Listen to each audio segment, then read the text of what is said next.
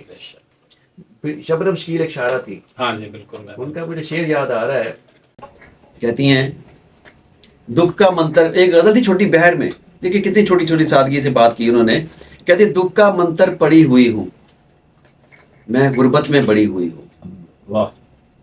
دکھ کا منتر پڑی ہوئی ہوں میں غربت میں بڑی ہوئی ہوں، آدھی مان چکی ہوں اس کی آدھی بات پہ اڑی ہوئی ہوں. واہ.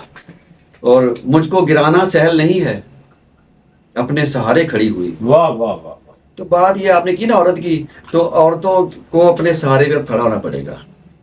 اب وہ جو کہتے ہیں نا آدھی مان چکی ہوں اس کی، اب انہیں آدھی بھی نہیں ماننی چاہیے ہماری، بالکل صحیح. بلکہ پوری منوانی چاہیے اپنی بات، تب ان کو بھی ان کا حصہ ملے گا انشاءاللہ، اور آپ کی جدوجہد انشاءاللہ رنگ لائے گی.